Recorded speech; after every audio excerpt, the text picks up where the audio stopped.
Le talk Orange Le Figaro, question Carl Meus, réponse Dominique de Villepin. Dominique de Villepin, bonjour. Bonjour. On démarre par une série de 4 questions. Vous essayez dans la mesure du possible de répondre par oui ou par non. La Grèce doit-elle sortir de l'euro? Non. La France doit-elle quitter l'Afghanistan dès la fin de cette année? Oui. La réduction du salaire du président et des ministres de 30%, c'est une bonne idée? C'est une bonne idée. Allez-vous réintégrer l'UMP? Nous verrons. Nous verrons. Merci d'avoir joué le jeu en partie du oui-non. Jean-Marc Ayrault était sur France Inter ce matin. Je vous propose d'écouter un extrait de son intervention.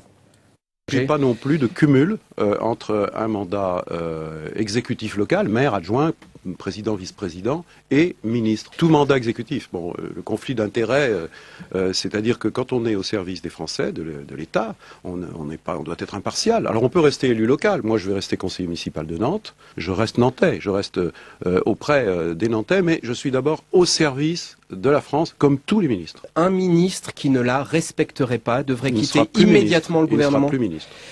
Ces nouvelles règles de comportement qui ont été édictées, la charte qui a été signée par tous les ministres, ça va dans le bon sens selon vous? Ce sont des Oui. gadgets? Comment vous interprétez ça? Je crois que c'est important de donner un ton et de fixer une règle à une équipe. J'ai appelé de mes vœux que soit pleinement appliquée une règle aussi importante que le non-cumul des mandats, le non-cumul des fonctions. Je crois qu'on peut aller plus loin dans la définition et l'engagement des ministres au service de la République. Là, Jean-Marc Ayrault parle de conflit d'intérêts, mais entre un mandat local et une fonction ministérielle, c'est pas des conflits d'intérêts, là, quand même. On est sur d'autres choses. On ne peut pas être ministre à mi-temps. C'est pas possible. On peut pas être ministre pendant la semaine et le jeudi soir ou le vendredi matin partir dans sa circonscription ou s'occuper de sa mairie. Ce n'est pas possible. Aujourd'hui, être ministre, c'est être ministre 24 heures sur 24, 7 jours sur 7. La parité, sur laquelle ils insistent beaucoup, 17 ministres femmes, 17 ministres hommes, c'est aussi un bon signe. On ne reviendra plus en arrière. Elle est appliquée systématiquement. Cela doit être un objectif et je crois que c'est bon, oui, pour un gouvernement, à la fois de se fixer cet objectif de parité et de diversité. Il faut être à l'image de la France. Parlons des hommes. Le choix de Laurent Fabius pour le Quai d'Orsay, ça vous paraît être un bon choix? On sait qu'il avait plutôt choisi le non au référendum européen. Le ministre des Affaires européennes, lui aussi, est un partisan du non.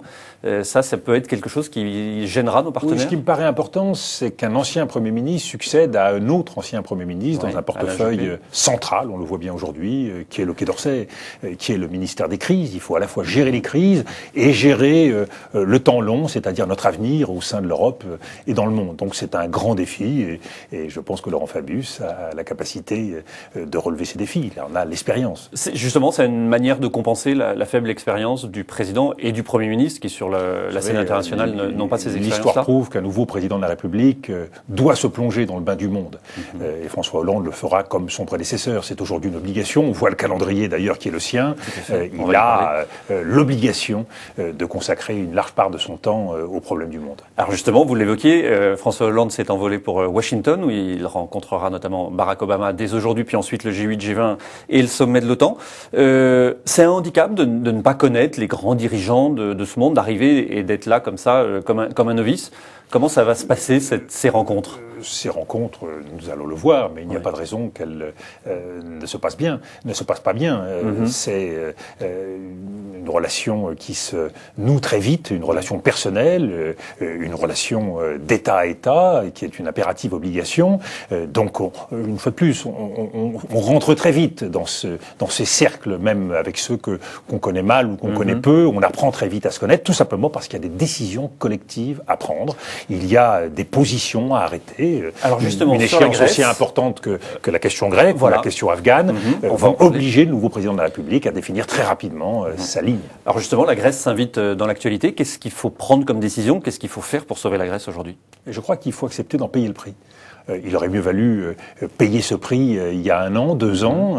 Ça coûte aujourd'hui plus cher, mais payer le prix, ça veut dire quoi? Je crois qu'on a tardé. On a cru que le simple effort que pourraient engager les Grecs suffirait. Non, il y a de la part de l'Europe non seulement à mettre de l'argent sur la table, mais à affirmer une solidarité financière qui est indispensable si l'on veut faire face au jeu des marchés. Face au jeu des marchés, il faut des principes clairs et il faut à la fois aussi des instruments forts. Ça suppose, à mon sens, que la Banque centrale européenne, que l'ensemble des pays de l'euro s'engagent à affirmer cette solidarité financière et développent des instruments comme les euro-obligations qui permettent aujourd'hui de mutualiser une partie de ces dettes. tout faire pour que la Grèce ne sorte pas de l'euro. Oui, je crois que c'est important parce que le risque d'hémorragie serait alors très grand. Prenez un pays comme l'Espagne qui est confronté aussi à des défis sociaux importants. Comment accepter qu'un pays au sein de l'Europe ait plus de 20% de chômeurs, 50% des jeunes Espagnols au chômage? C'est inacceptable. Donc le problème du populisme, le problème de la montée de la question sociale en Europe, c'est un problème qui concerne tous les États européens.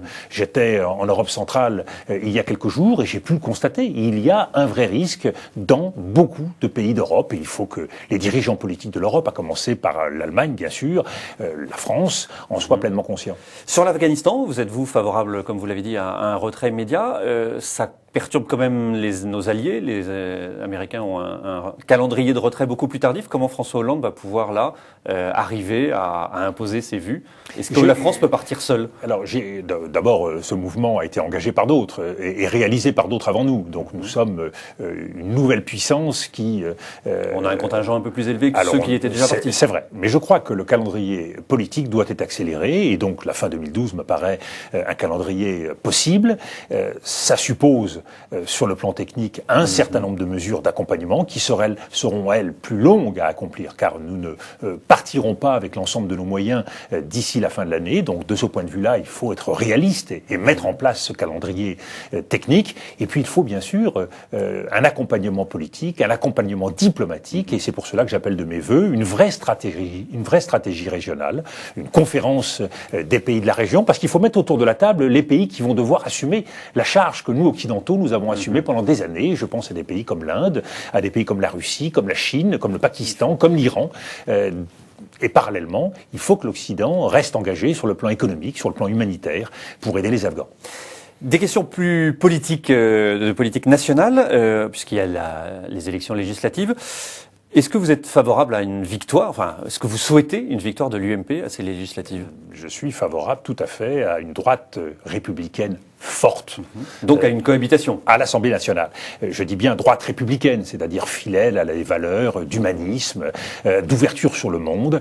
Cela me paraît indispensable. Nos institutions ont besoin d'équilibre et donner tous les pouvoirs à un même parti politique, le Parti socialiste, ce serait prendre un risque. Donc je souhaite que nous puissions avoir un équilibre respecté. C'est pas l'esprit de la Ve République quand même d'avoir justement à l'Assemblée... Vous avez raison. D'abord, pour que nous puissions avoir une droite républicaine forte, il y a un certain nombre de conditions nécessaires. Lesquelles? La première condition, c'est d'avoir un leadership uni. La deuxième condition, c'est de tirer les leçons de l'échec des élections présidentielles. Vous savez, il ne s'agit pas de gagner la bataille d'hier, il s'agit de gagner la bataille de demain. Et ça implique que nous évitions les surenchères, la droitisation excessive, la course aux extrêmes qui a été engagée malheureusement au cours des dernières années. Et puis troisièmement, ça suppose que nous ayons une certaine idée de la cohabitation. La cohabitation telle que nous l'avons connue, et je l'ai connue aux premières loges, la première et la seconde, étaient des cohabitations négatives. Nous ne pouvons pas nous permettre un blocage, une paralysie de nos institutions dans la période actuelle. La France doit faire des choix, elle a besoin de décisions. Et donc il faut que la droite républicaine ait une haute idée de ce qu'elle va faire. Et il faut qu'elle soit capable de s'entendre sur des propositions fortes, de large rassemblement national. Donc ça suppose d'être en proposition et non pas en guerre systématique. Ce n'est pas en faisant la guerre à la gauche que nous parviendrons à réaliser cette cohabitation positive ou constructive. Et en tout cas, aucun accord avec le Front National.